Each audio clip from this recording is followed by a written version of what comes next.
네, 여러분 오늘 특별히 역사 강의를 여러분에게 해줄 강사님을 소개해드리겠습니다. 강철민 전도사님입니다. 네. 전사님은 굉장히 어렵게 모셔진 강사님입니다. 왜냐? 단가 전사님 밖에 안 가요. 여러분들을 위해 우리 교회만 합니다. 여러분이 저와 함께 오늘 재밌는 역사 특강, 바른 역사를 여러분이 알고 있어야 미혹에 속지 않습니다. 진리를 선포할 수 있어요.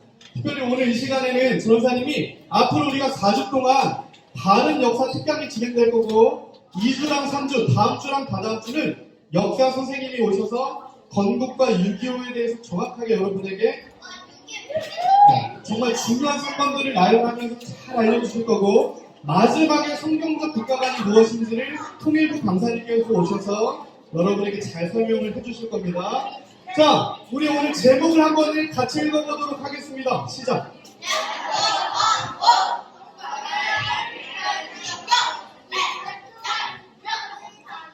할렐루야. 자, 오늘 제목에 여러분 사실 오늘 강의가 다 들어있어요. 자, 동방을 밝히는 기독교 등불의 사명. 오늘 우리가 설교 때도 배웠죠. 등불은 누구예요? 등불은 누굽니까?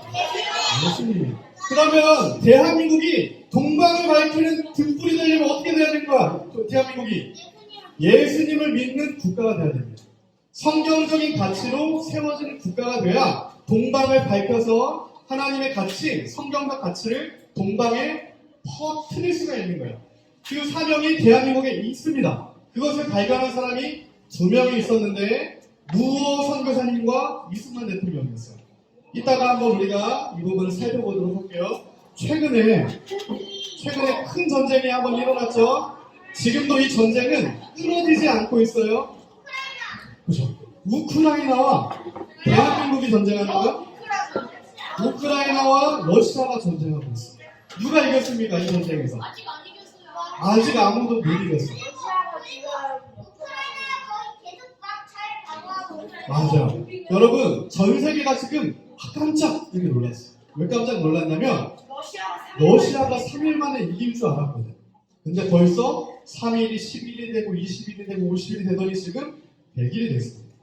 그래서 전 세계 언론이 깜짝 놀랐어. 어떻게 이런 조그마한 우크라이나가 이런 큰 러시아를 이길 수가 있지? 이렇게 활약하지? 라고 보니까 그 안에 누가 있었냐면 기독교 대통령. 여기 기사를 하나 가져왔어요. 13만 명이 자원 입대했다. 우크라 결사안전에 푸틴 속전속결을 주춤했다. 그 안에 누가 있었냐? 우크라이나 사람들이 있었습니다. 도망가지 않고 애국심, 바른 국가관, 성경적으로 무장한 크리스천들도 있었고 바른 국가관과 애국심으로 무장한 청년들과 다음 세대가 있었다는 겁니다. 만약에 전쟁이 일어났는데 여러분이 다 도망갔어. 청년들이 다 해외로 도망가. 그러면 어떻게 이기겠습니까? 못 이기는 거야. 그런데 우크라이나는 전 세계가 놀랐어요. 아, 푸틴도 놀랐어. 그 안에 우크라이나 국민들에게 우크라이나 국가에 대한 바른 역사관과 국가관과 애국심이 있었다는 거예요. 근데 전사님은 모토리더 북한 선교에서 그 선교를 하기 때문에 얼마 전에도 저희가 루마니아를 갔다 왔는데 루마니아가 우크라이나 사람들이 지금 피신한 장소예요. 그곳에 가보니까 교회들이 큰 역할을 하고 있어요. 피난민들을 맞이하는 역할, 국가가 못하는 역할을 교회들과 기독교인들이 하고 있습니다. 구호라든가 모든 역할을 20년 전부터 우크라이나에는 크리스천들, 선교사님들, 교회 학교들이 계속 세워졌습니다. 그 열매가 오늘 우크라이나. 그 기독교 교육의 열매, 기독교 신앙의 열매, 올바른 역사관을 심겨준 그 열매가 오늘 우크라이나의 청년 세대고 그것이 결국 큰 러시아라는 적을 막아서 이길 수 있는 원동력이 되었다는 겁니다. 우리나라도 이렇게 돼야겠죠. 근데 여러분, 한국 청소년 미래연합이라고 하는 데서 청소년 국가관에 대해서 설문조사를 한 적이 있어요. 수년 전에. 뭐라고 얘기했냐면 여러분, 만약에 6.25 전쟁 같은 우크라이나 전쟁 같은 전쟁이 일어나면 여러분 어떻게 하시겠어요? 해외로 나갈 수 있어요. 만약에 한국에 남아서 싸울 수 있습니다. 재규는 어떻게 할까요?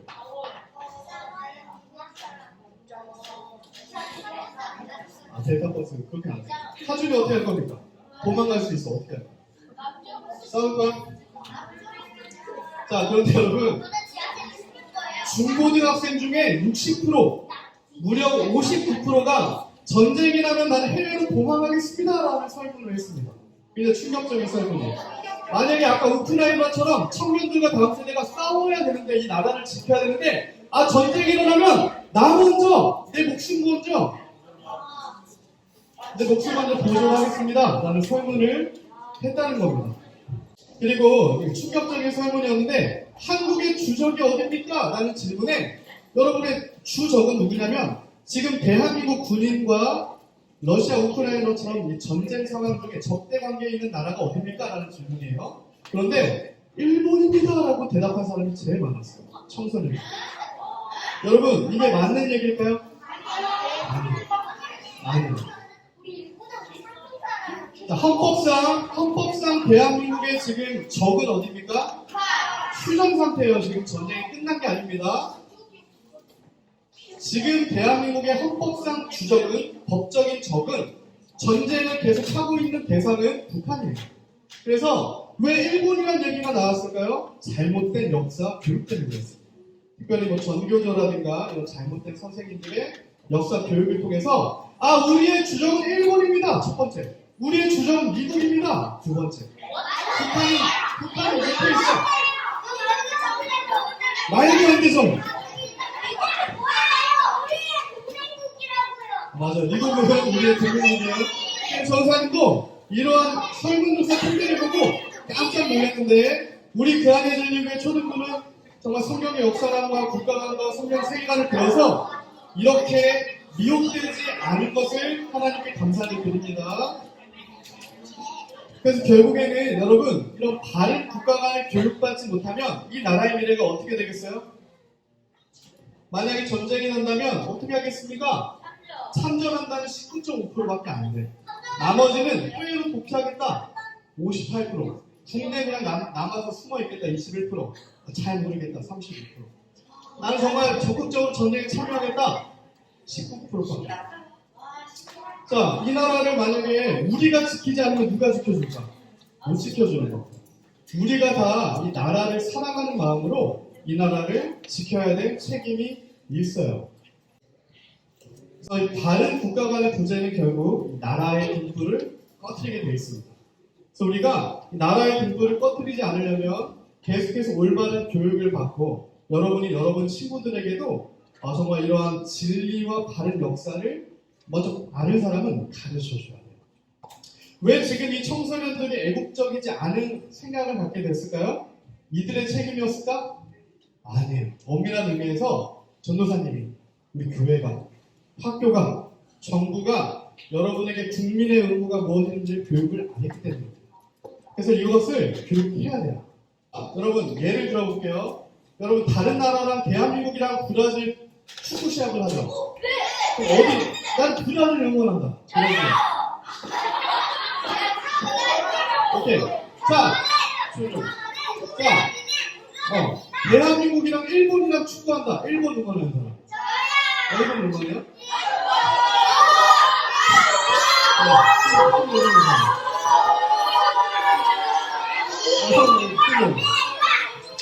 자, 단어법인 거 다 알고 있어요. 우리가 보통 대한민국 올림픽에서 대한민국을 응원하죠. 월드컵에서도 대한민국을 응원하는 이유는 뭐냐면,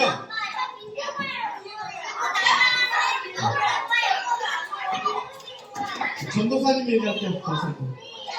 여러분, 이게 애국심이 아니에요. 내가 대한민국을 응원하는 건 애국심이 아닙니다. 이것은 정확하게 뭐냐면 감정이에요. 감정. 그냥 민족이라고 생각하는 감정입니다. 애국심과 감정은 달라요. 진짜 애국심은 뭐냐면, 이 대한민국에 대한 기초 이념, 역사에 대한 바른 이해, 자발적인 동의에 기초한 헌신입니다. 도덕적 책임이에요. 여러분이 애국심이 있냐 없냐는, 내가 전쟁 가면 도망갈 거냐, 맞서 싸울 거냐, 그때 맞서 싸운다라고 선택한 사람들이 애국심이 있는 거지, 난 도망갈 거다, 모르겠다라고 하는 사람들은 애국심이 없는 거예요. 단순히 대한민국을 응원하는 건 애국심이 아닙니다. 그건 하나의 그냥 감정이에요. 감정. 그래서 우리가 이 부분을 생각하면 안 되겠다. 질문은 시간이 없어서 조사님이 끝나고 받을게요. 끝나고 질문 시간을 조금 받을게요. 그래서 우리에게 필요한 것은 뭐냐면 이 올바른 교육을 할 수 있는 올바른 역사가 있어야 돼요. 국민 모두가 공유할 수 있는 올바른 합의된 정통성 있는 역사가 있어야 됩니다. 그리고 사실 그런 역사가 있어요. 전사님이 이번에 강의를 준비하면서 가장 많이 참고한 자료가 이영훈 교수님의 대한민국 역사라는 책인데 이 책은 한 번씩 여러분이 다 살펴보기를 원합니다. 이영훈 교수님은 서울대학교 경제학부 교수님인데 대한민국에서 어떻게 보면 가장 탁월하고 바람직하고 정확하게 역사를 가르쳐 주시는 분이에요.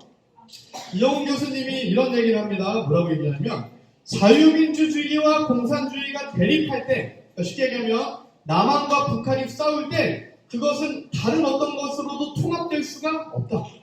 하나 될 수가 없다. 소위 연방제 안 된다라는 얘기입니다.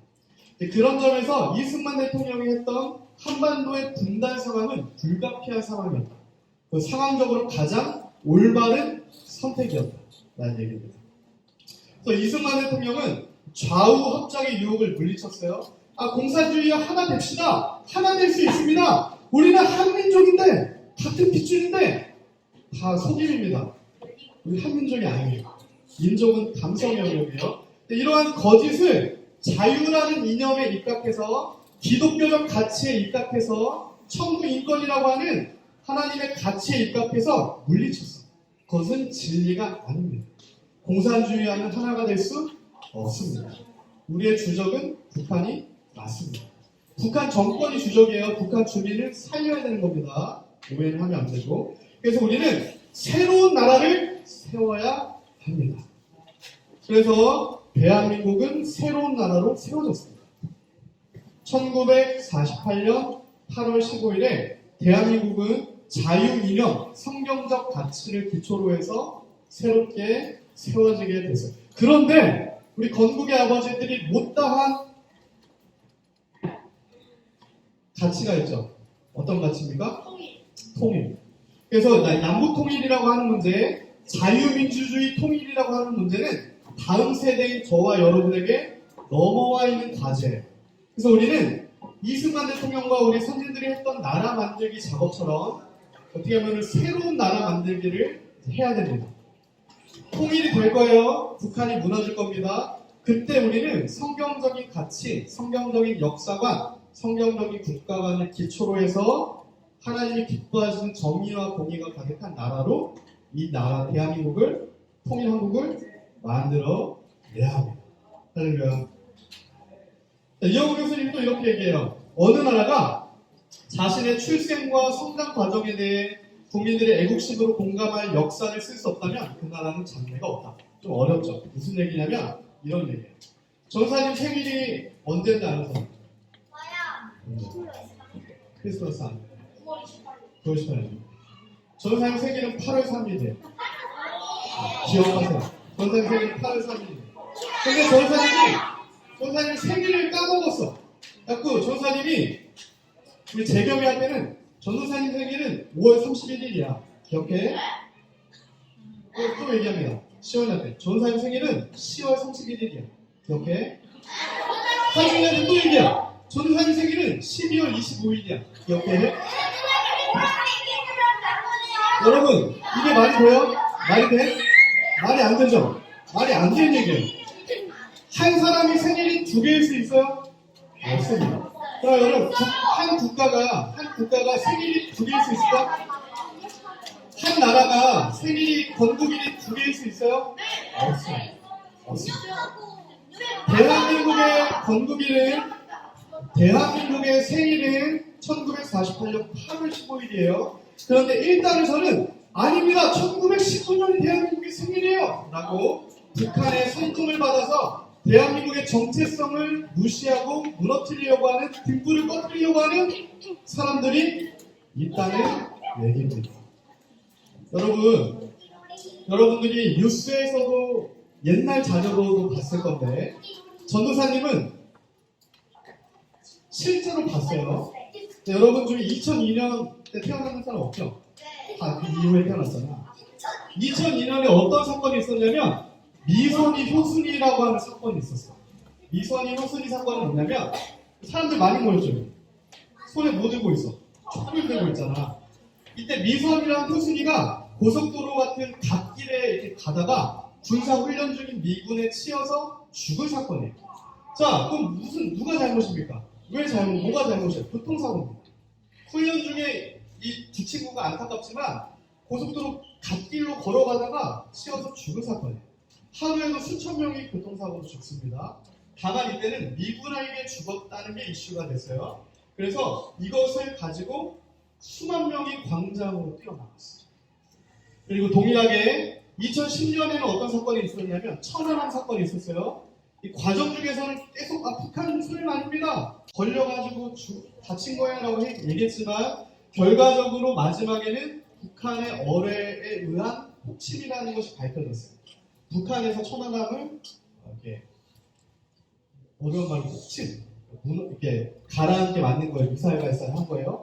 이 두 사건을 봤을 때 만약에 이 사건에 분노했던 사람들이라고 하면 정말 민족적 감정으로 애국심으로 이 사건에 분노했던 사람이라고 하면 이 천안함 사건에 대해서 더 큰 분노가 일어나야 되는 거예요.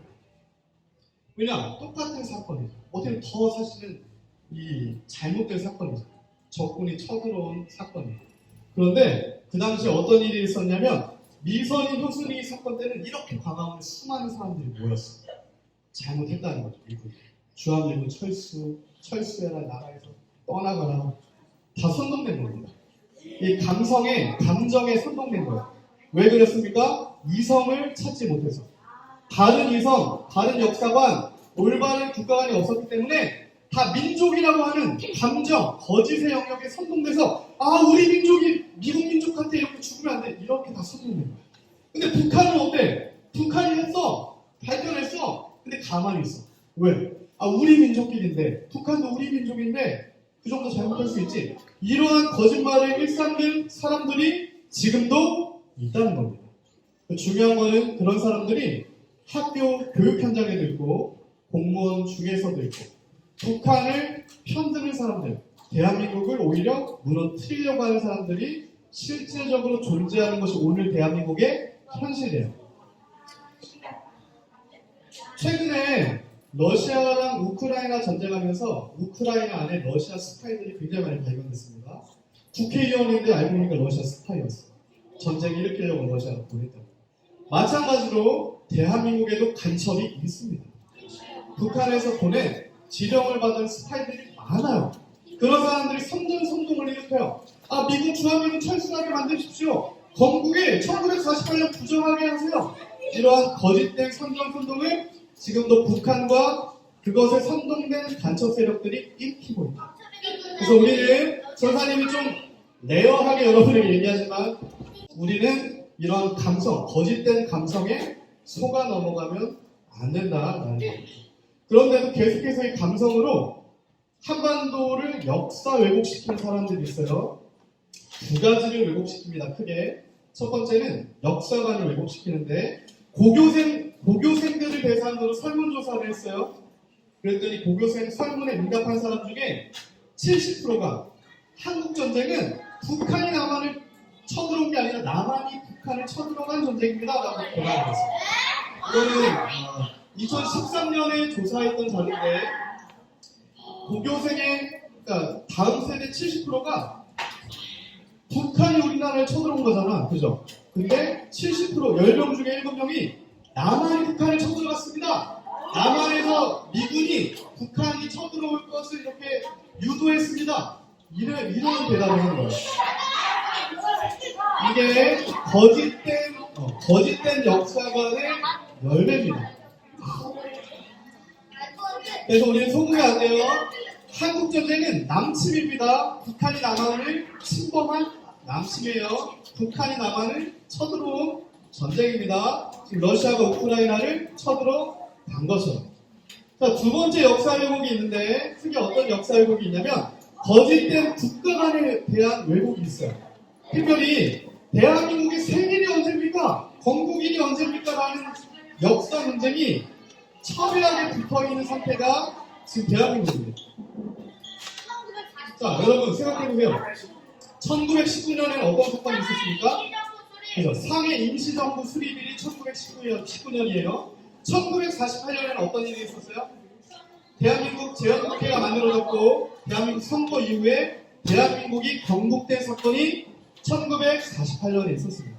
그래서 대한민국의 건국은 1919년이 아니라 1948년입니다.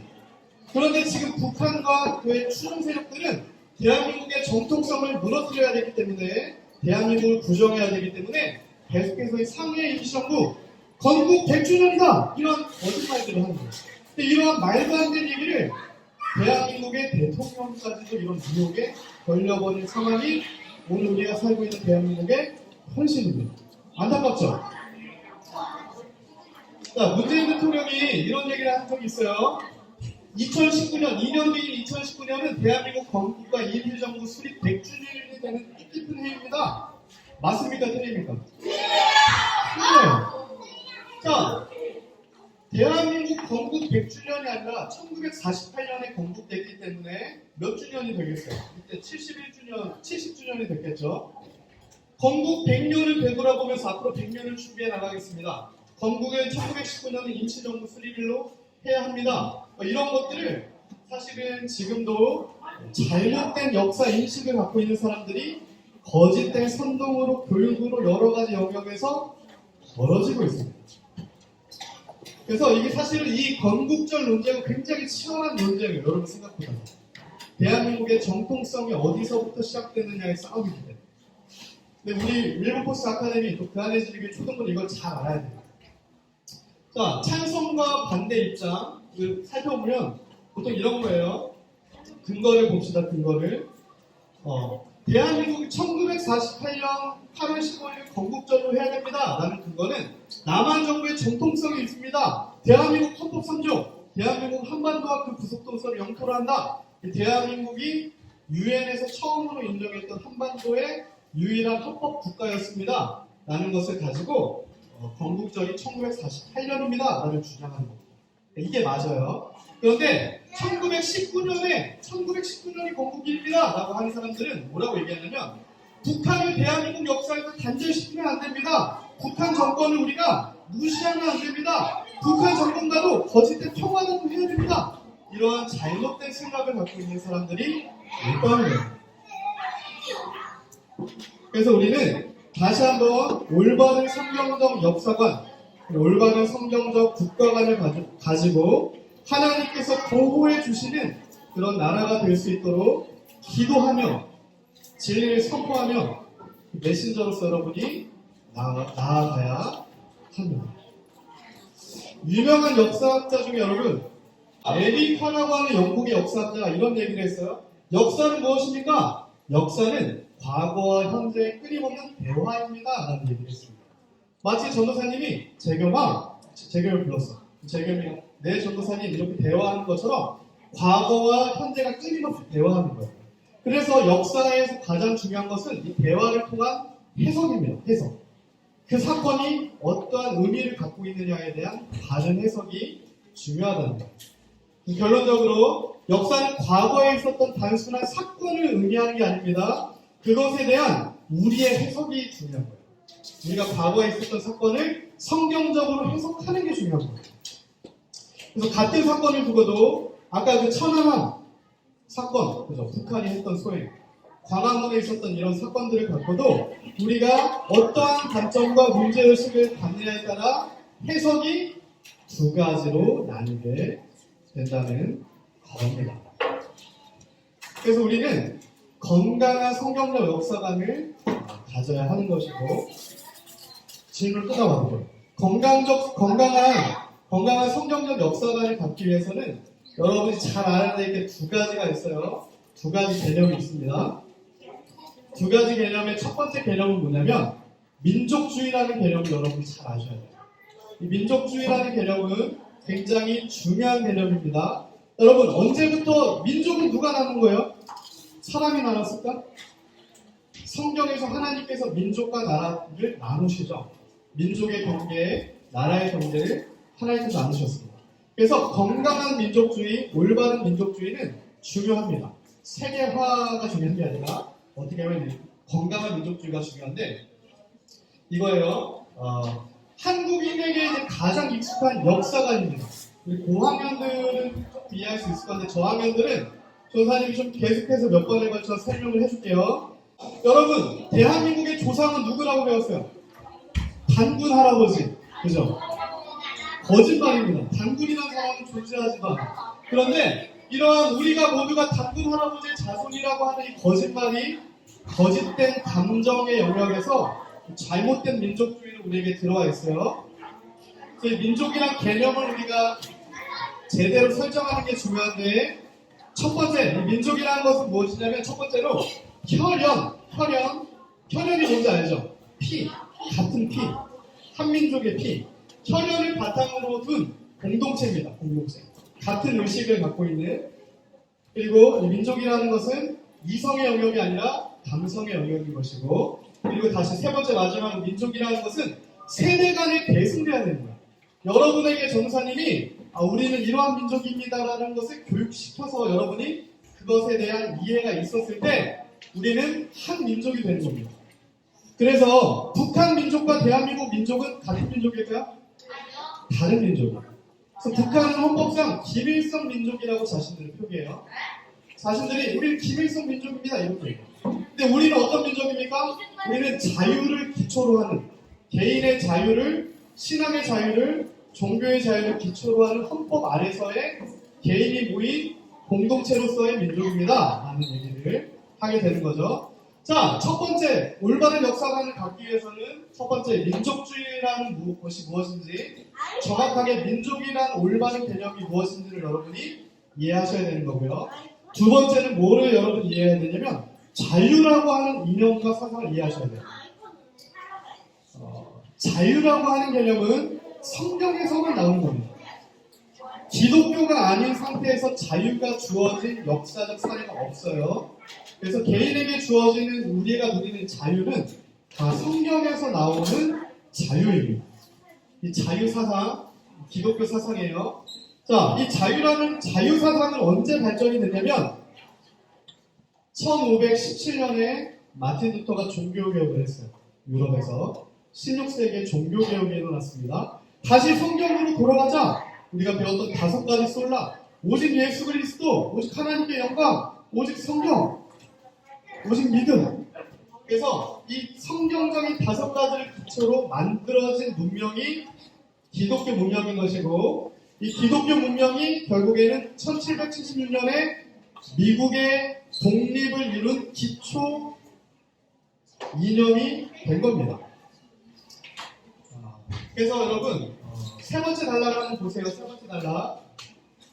사실은 나중에 여러분이 초등학교 고학년쯤 되면 사회 계약론 이런 걸 배워. 중학교 가면 사회는 계약에 의해서 이루어집니다. 우리 책에도 있어요. 호스의 리바이어던 이런 책 읽으세요. 초등학교 고학년들은. 사회는 어떤 구성에 대해서 되어 있습니까? 우리가 개인과 개인이 합의된 계약을 맺어서 사회가 이루어집니다. 그런데 개인의 자유를 조금씩 양보해서 사회의 계약을 이루어냈는데 정부라고 해도 내가 예수 믿는 자유, 나의 재산권, 나의 행복의 추구권을 박탈하려고 들면은 우리는 그러한 정부를 타도해야 하는 것이 정당한 일이다. 이게 사회 계약입니다. 이게 헌법이에요. 이게 성경적 가치입니다. 이게 종교개혁의 원리였어요. 종교개혁은 그 당시에 있었던 개인의 자유와 종교를 억압했던 카톨릭과 세력에 대한 반발이었죠. 저항이었습니다. 그래서 기독교인들, 우리 개신교인들, 크리스천들을 프로테스탄트라고 얘기합니다. 그래서 우리에게는 이 기독교 자유사상에 대한 이해가 너무나 중요합니다. 1776년에 미국이 독립할 때 미국 독립선언문에는 이렇게 써 있어요. 우리는 다음과 같은 것은 자명한 진리라고 생각하는데 모든 사람은 평등하게 태어났고 창조주 하나님은 몇 개 양도할 수 없는 권리를 우리에게 부여했는데 하나님께서 우리에게 부여한 권리는 자유 그리고 생명, 행복에 대한 추구권이다 라는 것을 1776년에 미국이 기독교 국가로 세웠을 때 헌법과 기초로 심어놨습니다. 다시 한번 얘기합니다. 자유와 생명과 행복에 대한 추구권. 이것이 미국의 기독교 자유 사상의 가치였고 국가 이념으로 들어가는 겁니다. 그런데 이 기독교 자유의 이념이 이제 미국을 걸쳐서 유럽의 종교개혁을 통해서 미국이 만들어졌고 미국에 걸쳐서 전 세계로 전파되었어요. 전 세계로 전파되었는데 1948년의 8월 15일에 대한민국에도 이 기독교 자유의 가치가 들어왔습니다. 그래서 우리나라 헌법에서도 다음과 같이 얘기해요. 모든 국민은 인간으로서 존엄과 가치를 가지고 행복을 추구할 권리를 가진다. 국가는 개인이 가지는 불가침의 기본적 인권을 확인하기 위해 보장하는 의무를 지닌다라고 대한민국 헌법 10조를 증거하고 있습니다. 이게 결국에는 정리합니다. 1517년에 종교개혁의 유산이 대한민국 헌법 가운데 들어와 있는 거예요. 그리고 미국의 기독교 천부 인권의 사상이 대한민국 헌법 가운데 들어와 있는 겁니다. 자, 이 대한민국의 헌법이 기독교적으로 만들어지는 대한민국의 건국 이념을 기독교적으로 만든 사람이 누굴까? 네, 우리가 지금부터 살펴볼 이승만 대통령입니다. 그 이승만 대통령은 정말 제대로 된 올바른 민족주의가 무엇인지를 알았던 사람이에요. 유교 국가에서 거짓된 민족주의는 없애야 된다. 그리고 기독교 자유 사상을 통해서 우리가 새로운 나라를 만들어야 된다라는 것을 성령을 통해 깨달았던 사람입니다. 1905년에 의사조약이라고 합니다. 의사조약이라는 사건이 벌어졌는데 이 사건은 어떤 사건이었냐면 1905년 11월 17일에 일본이 대한제국의 외교권을 박탈했던 사건이에요. 여러분 10분 안에 끝내려고 하는데 너무 산만한 것 같아서 50분 더 하겠습니다.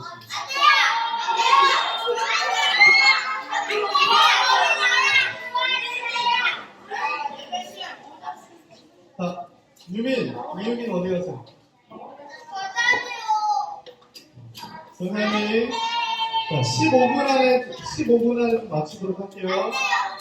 다시 한번 얘기하지만 여러분 끝나고 질문할 겁니다. 제대로 이해했는지 못했는지 질문할 거예요. 한 명 한 명 전사님이 그룹으로 묶어서 다 물어볼 건데 제대로 이해가 안 된 사람들은 추가로 교육을 실시할 겁니다. 알겠죠? 마치 이런 거예요. 미국은 독립을 언제 했습니까? 1772년. 이건 여러분의 대답이 나와요. 알겠습니까? 일사조약이 언제입니까? 1905년에 일본이 외교권을 박살낸 사건입니다. 이런 것들을 여러분이 까줍니다. 자, 일본이 대한민국의 외교권을 박탈해서 대한민국에 아무 소망이 없습니다. 깜깜해. 칠흑같이 깜깜한 세상이 된 게 그 당시 조선사회예요. 그런데 이러한 아무런 소망이 없는 조선 사회 가운데 선각자들이 등장합니다. 선교사님들이 등장해서 예언적인 선언들을 하기 시작해요. 1906년입니다. 1905년에 조선이 대한제국이 아예 멸망한 거죠. 외교권 박탈당했습니다. 그런데 그때 사부의 무어라고 하는 선교사님이 어떤 얘기를 하냐면 이런 얘기를 합니다. 더 비전인 테스트라는 글을 기고했는데 이렇게 얘기해요. 각 민족은 위대한 세계 역사에서 그들 자신들의 위치와 의무를 갖는다. 전사님이 생각했을 땐 개인도 마찬가지고 가정도 마찬가지고 공동체도 마찬가지고 국가도 마찬가지야. 하나님께서는 반드시 여러분 한 명을 향한 위치와 의무를 이미 예정하셨어요. 가정을 향해서도 가정에 맞는 위치와 의무를 설정하셨습니다. 우리 그 안에 진리교회에 맞는 위치와 의무를 설정하셨어요. 그러면 하나님께서 대한민국을 향한 대한민국의 사명, 비전, 위치와 의무를 부여하셨다는 얘기입니다. 이어서 이렇게 얘기해요. 헬라 세계 그리스는 이 세상에 아름다운 미를 줬지만 그리스 자신이 아름답지 못했기 때문에 사라졌다. 그리고 이스라엘은 전 세계에 종교의 기초를 주었지만 자신이 그 기초 위에 서 있지 않았기 때문에 이스라엘도 사라졌다는 얘기입니다. 그래서 각 나라는 세계 발전에 각기 어떤 역할을 해왔거나 또는 앞으로 하게 될 것이다 라고 선교사님 얘기했어요. 또 중요한 것을 이어서 얘기합니다. 그렇다면 한국의 사명은 무엇입니까? 그렇다면 한국의 사명은 무엇인가? 가난하고 멸시받고 압제받는 한국이 장차 해야 할 역할이 무엇인가?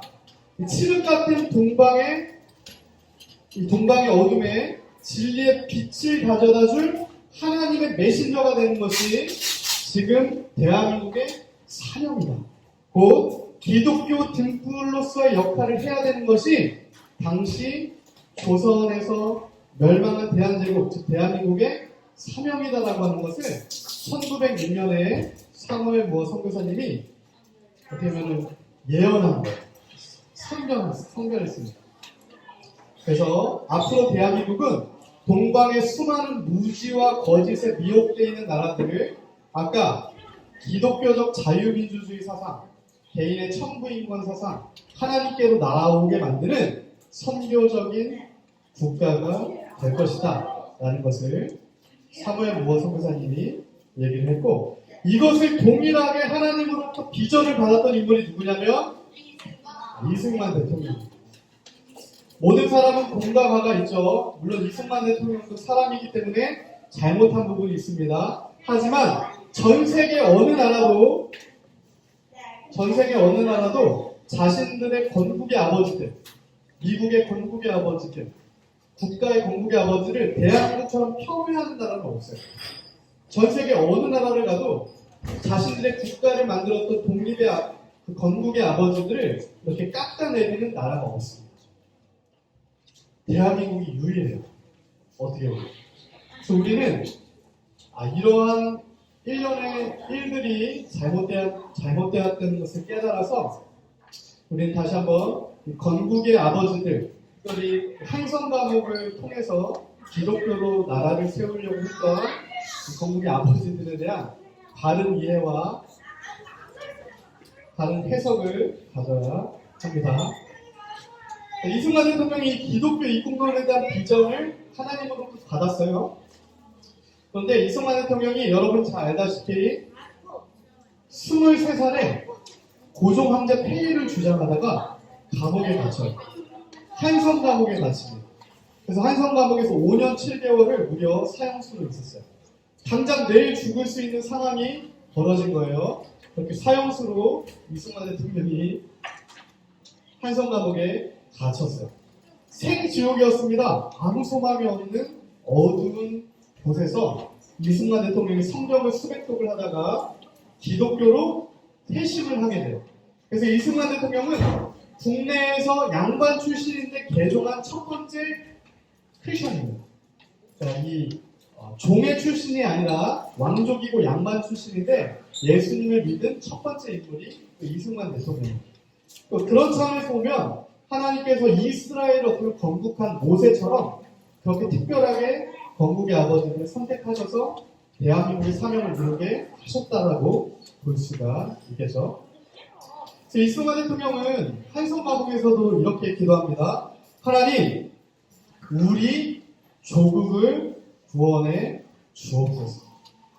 나의 안위와 내가 먼저 어떻게 이 감옥에서 나가는 게 아니라 내가 이런 상황이지만 사도 바울처럼 나는 메인바 되었지만 이 나라와 민족, 우리 국가 가운데 하나님의 뜻을 이루어 주십시오라는 이 기도를 이승만 대통령이 했어요. 이 기도가 사실은 저와 여러분의 기도가 되어야 됩니다. 나만을 위해 기도하는 게 아니라 우리 건국의 아버지들처럼 하나님, 이제는 저 북한 주민들을 살게 해 주십시오. 이제는 자유민주주의로 통일되어서 지금도 죽어가는 정치범 수용소에서 하나님을 찾는 우리 백성들을 하나님 구원해 주십시오. 선진들이 했던 기도를 우리가 그대로 이어받아서 저와 여러분도 그렇게 기도해야 돼요. 좋은 대학 가게 해주세요. 이런 기도 두 번째입니다. 첫 번째 기도는 하나님 이 나라와 민족을 구원해 주십시오. 북한 주민을 자유롭게 해주십시오. 그래서 이승만 대통령은 이렇게 기독교로 나라를 만들고자 성경적 역사관과 국가관을 가지고 노력을 했습니다. 이승만 대통령이 두 가지 편곡됨이라는 글을 쓴 적이 있어요. 이 글에서 뭐라고 얘기하냐면 정치는 항상 교회 본인으로서 딸려나오는 거로 교회에서 감화하는 사람이 많이 생길수록 정치의 근본이 스스로 바로잡히니 이러므로 교화로서 나라를 변혁하는 것이 제일 순탄하고 실시된 바다. 좀 어렵죠? 이 뜻이 무슨 뜻이냐면 나라가 올바르게 되려면 정치인들이 올바라서 되는 게 아니라는 얘기예요. 정치 시스템이 잘 만들어지면 나라가 올바로 된다는 게 아니에요. 나라가 올바르게 되려면 교회가 바로 세워져야 된다는 얘기예요. 이 나라와 민족이 올바르게 되려면 여러분이 바로 세워져야 되는 거예요. 다른 사람이 아니에요. 여러분 부모님도 아니야. 여러분 한 명 한 명이 성령 안에서 바로 세워져 있으면 이 나라와 민족이 바로 세워질 수 있다라고 봤던 겁니다. 그래서 이렇게 얘기하죠. 반드시 백성을 감화시켜 새 사람이 되게 한 후에야 정부가 스스로 맑아질지니 이 어찌 교회가 정부의 근원이 아니겠습니까? 이 세상의 근본은, 이 세상 정치의 근원은, 세상 시스템의 근원은 교회라는 겁니다. 그리고 교회는 저와 여러분입니다. 그래서 우리가 먼저 하나님 말씀으로 무장하여서 하나님 뜻대로 기도하고 하나님의 비전을 갖고 내게 주신 하나님의 사명을 붙들어서 우리 건국의 아버지들처럼 지금 이 시대에 우리에게 주어져 있는 통일한국 재건이라고 하는 사명을 향해 여러분 달려나가셔야 합니다. 그래서 이 한성감옥에서 지금 이승만 대통령인데 한성감옥을 도서관으로 만들어서 이승만 대통령이 엄청 공부를 많이 시켰어요. 이런 고전들을 선교사님을 통해서 엄청 많이 도서관으로 만들어서 본인도 공부했고 감옥에 안에 있던 동료들도 공부를 시킵니다.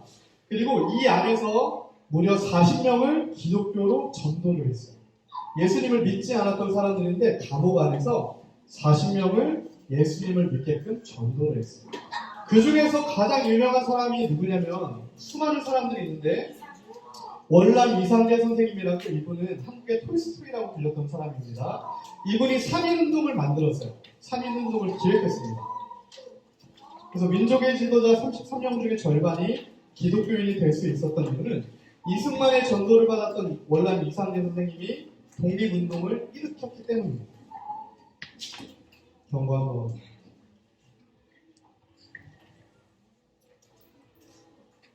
다시 한번 얘기하겠습니다. 우리 전사님 시간이 남아서 여러분에게 역사 교육을 시킵니까? 여러분, 전사님 시간이 남아서요? 근데 왜 태도가 그렇습니까? 전사님 걱정되는 바는 앞으로 2주, 3주, 4주 여러분들에게 다른 역사 교육을 시키려고 역사 선생님을 모셨고 선생님들이 열심히 준비하고 있는데 듣지도 않고 자기 하고 싶은 얘기하고 1학년들 유치원생이에요? 아니죠. 초등학생. 영어를 그렇게 잘하면서 알고 있어요. 여러분 영어는 그렇게 공부하고 지금부터 좋은 대학 가려고 그렇게 노력하면서 여러분 정말 여러분에게 중요한 거는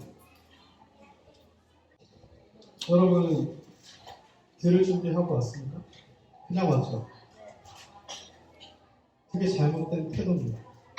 여러분 앞으로 2주, 3주, 4주 남았는데 태도 똑바로 하세요. 이렇게 하면 앞으로 여러분 특강 안 해줄 겁니다.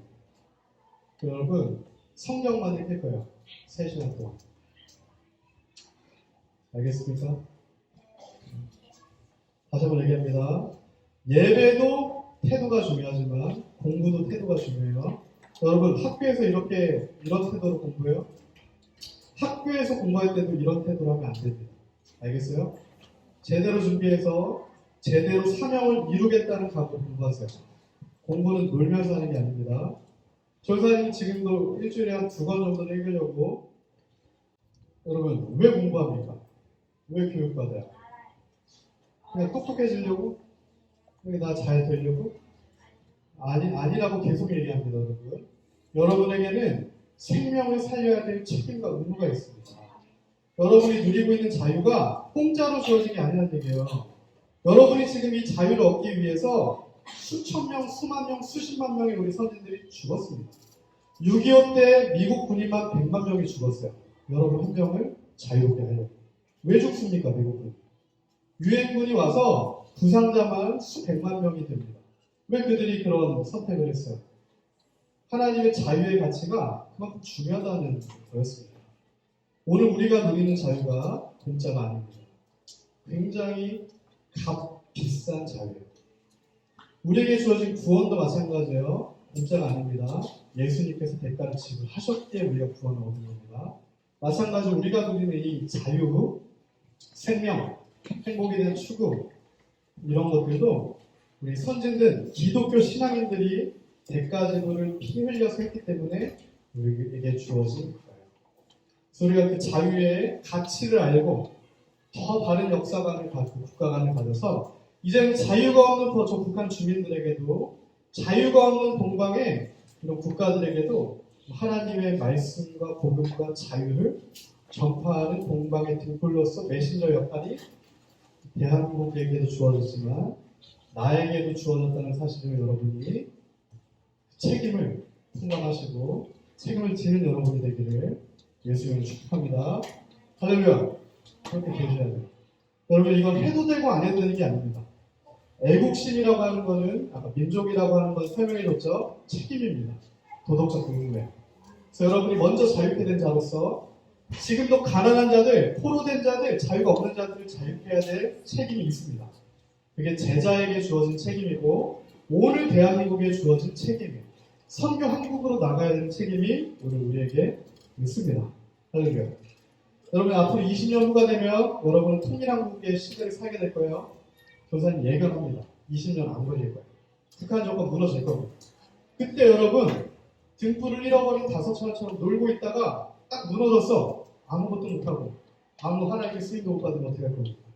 지금부터 준비하고 기름을 꺼트리지 않고 하나님이 하실 것이라는 약속을 붙들고 생명을 살리겠다는 결단하에 그렇게 성령과 동행하심으로 나아가시는 여러분이 되기를 예수님으로 축복합니다. 그래서 이 독립운동의 리더들이 한성 감옥에서 만들어졌어요. 하나님의 사람들이 모였습니다. 우리가 지금 40명 정도가 모였어요. 한성 감옥에 모인 40명이 대한민국 역사를 바꿨습니다. 그러면 지금 이곳에 모인 사람이 40명이 넘는데 우리가 성령으로 변화되고 다른 역사적인 교육관과 국가관을 무장한다면 통일한국은 변화됩니다. 우리를 통해 변화될 거예요. 저와 여러분을 통해 변화가 될 겁니다. 그렇게 되기를 축복합니다. 이제 강의를 마무리하겠습니다. 1905년에 나라가 이제 국권이 일본에게 빼앗길 즈음에서 대한매일신보라는 신문에서 다음과 같은 논지의 글을 냈습니다. 이렇게 얘기했어요. 서양의 정치개혁한 원인을 소급해서 찾아보면 그 종교개혁으로 유래했으니 세계 인심을 강하게 하는 효력이 종교보다 빠른 것이 없고 천지를 개벽하는 역량이 종교보다 큰 것이 없다. 이어서 얘기합니다. 예수 교회가 생겨 크리스천들 때문에 평등과 자유의 유의를 창론하니 그 시초에 구교도의 헛되를 견디다가 신교도의 견고한 불굴의 힘으로 점차 임신을 변화하여 자유로운 분위기를 양성하니 그 뜻이 한 번 바뀌어 영국이 개혁되고 두 번 바뀌어 미국이 독립을 이루었다. 세 번 바뀌어 오늘 우리에게 자유가 주어진 겁니다. 이것이 당시에 이승만 대통령이 쓴 게 아니라 대한매일신보에서 쓴 거예요. 무슨 얘기입니까? 하나님의 사람들 곳곳에 그 캄캄한 어둠 가운데 등불과 같은 역할을 했던 선각자들, 독립투사들, 애국자들이 있었다는 겁니다. 모든 애국자가 다 크리스천은 아닙니다. 하지만 여러분 모든 크리스천은 모두 다 애국자가 돼야 됩니다. 크리스천인데 애국자가 아니다? 크리스천이 아니에요. 크리스천은 반드시 하나님께서 내게 주신 가정, 공동체, 국가, 민족을 책임지고 기도하고 사랑하고 자유케 할 책임이 있습니다. 그래서 다시 한번 얘기하지만 애국자 중에는 크리스천이 아닌 사람도 있어요. 하지만 모든 기독인, 크리스천, 예수님을 따라가는 사람들은 반드시 애국자가 되어야 됩니다. 그럼 여러분이 되길 예수님으로 축복합니다. 그래서 이게 좀 어려운데 이거를 한마디로 하면 이겁니다. 서양이 자유 문명으로 바뀐 것은 교회 때문이고 성경의 가치 때문이다. 그래서 성경의 가치관이 미국의 독립을 이루었고 영국을 변화시켰고 지금 오늘의 대한민국을 바꾸어 모았다는 선포입니다. 끝으로 이제 이승만 대통령 1919년 8월에 미국을 향한 호소문에서 한참 일본의 압제를 받고 있었던 당시죠. 이렇게 얘기합니다. 미국 국민은 자유와 민주주의를 위해 투쟁하였고 기독교와 인주주의를 받들고 있습니다. 이 자유와 이 자유민주주의는 굉장히 중요한 가치입니다. 성경적 가치예요. 우리의 주장은 하나님이나 사람의 율법 앞에 떳떳합니다. 우리의 목표는 일본의 압박을 면하고 자유를 회복하는 것입니다. 우리의 목적은 아시아의 민주화입니다. 우리의 소망은 기독교의 전 세계적 보급, 선교 한국입니다. 이 호소를 이미 이승만 대통령이 1919년부터 하나님의 사람들이 한성강국에 있던 사람들이 합니다. 그래서 3.1운동 역시 이 가치로 이루어진 독립운동이었어요. 기독교 독립운동이었습니다. 하나님이 주신 자유가 회복되며 결국 이 자유의 본질은 예수 믿고 구원을 받게 되는 신앙의 자유입니다. 다시 마무리하겠습니다. 중간에 봤던 사무엘 무어 선교사님의 선포를 이승만 대통령이 그대로 받았어요. 한국의 사명은 무엇입니까? 가난하고 멸시받고 압제받는 전 세계에서 지금 가장 못 사는 한국의 사명이 무엇입니까? 한국의 사명은 상업도 아닙니다. 한국의 사명은 학문에 있지도 않습니다. 한국의 사명은 정치에도 있지 않아요. 한국의 사명은 동방의 어둠의 진리의 빛을 가져다주는 하나님의 메신저가 되는 겁니다. 오직 하나님의 기독교 등불이 되는 것이 대한민국의 사명입니다. 그 표대를 향해 달려갔던 사람이 오늘 우리를 기밀성 민족이 아니라 하나님의 거룩한 백성의 민족으로 우리를 자유케 하는데 엄청난 대가집을 했던 이승만 대통령과 기독교 건국의 아버지들이 오늘 우리에게 자유의 은혜를 주었습니다. 하나님 은혜로. 그래서 오늘 그 은혜를 받은 우리 역시 이제 내게 주어진 자유를 누구를 자유케 하는 데 써야 된다고요? 북한 주민들. 지금 압제받는 우리의 친지들, 동포들, 북한 주민들 역시 자유케 하는 등불의 역할을 여러분이 하셔야 됩니다. 이 등불의 역할은 예수 그리스도로 여러분이 거듭나서 성령의 충만함으로 하나님의 말씀을 순종하며 나아가면 우리는 동방의 기독교 등불의 역할, 통일한국의 기독교 등불의 역할을 여러분이 하실 수 있을 겁니다. 오늘 말씀에서 봤지만 하나님은 우리의 등불이시고 하나님께서 우리의 어둠을 밝히십니다. 이 민족의 등불은 예수 그리스도시고 이 민족의 등불이신 예수 그리스도께서 이 민족의 흑암을 걷어내실 겁니다. 우리가 믿음으로 그것을 이루어 주실 때까지 북한을 자유케 해주시라고 이렇게 기도하며 나갑시다. 끝으로 이승만 대통령의 유언이에요. 이승만 대통령의 유언을 한번 같이 읽어보겠습니다. 시작. 나라를 선거대하여 다시 갖기가 얼마나 어려운지를 우리 국민들은 잘 알아야며 그러했던 과거사를 거울성한 그번 다시 그의 몸을 건승하라 합니다. 이것이 내가 우리 국민들에게 드린 유언입니다. 이 유언은 오늘도 유효합니다. 여러분, 한번 세우는 것은 한번 이렇게 세워지는 건 굉장히 오랜 시간이 걸리는데 세워진 탑이 무너지는 건 한순간이에요. 대한민국이 만들어지기까지 1948년에 건국되어서 지금 2022년이니까 몇 년이 된 거죠? 지금 80년이 좀 안 된 거죠? 그렇게 어렵게 세워진 대한민국이지만 만약에 이 나라가 잃어버리게 되면, 이 나라가 무너지면, 대한민국의 이 자유의 가치가 무너져지면 아까 민족이라고 하는 거짓된 감성으로 선동했던 간첩 세력들의 역할에 의해서 대한민국의 기초가 흔들리게 되면 다시 우리가 이것을 찾기는 너무 어렵습니다. 그래서 우리가 먼저 깨어서 나라를 잃지 않도록 국가의 기독교적 가치가 지켜지는 것을 위해서 힘을 써야 할 것입니다. 두 번 다시 등에 멍에를 내지 않도록 이렇게 하나님 앞에 기도하며 결단하며 나아가는 여러분이 되길 예수님으로 축복합니다. 조사를 기도하겠습니다. 눈 감고, 기도를 모으고 우선님 드리겠습니다. 사랑 많으신 주님 감사합니다. 하나님 모든 애국자가 다 크리스천은 아니지만 하나님의 사람은 애국자임을 우리가 믿습니다. 하나님 우리에게 주신 가정을 소중히 지키는 자 되길 원합니다. 우리에게 주신 교회를 소중히 지키는 자 되길 원하고 우리에게 주신 나라 민족을 소중하게 여기고 책임을 다하는 우리가 되길 원합니다. 이 모든 것이 하나님의 은혜가 없으면 되지 않는 것을 알기에 하나님 나를 지키고 내 마음을 지키고 우리 가정을 지키고 교회를 지키고 나라 민족을 지키는 하나님 그런 등불의 역할을 우리가 감당하는 빛과 소금이 될 수 있도록 하나님 도와주시고 붙들어 주시옵소서. 감사합니다. 예수님의 이름으로 기도합니다. 아멘. 함께 오늘 모습을 드리고 마치도록 하겠습니다.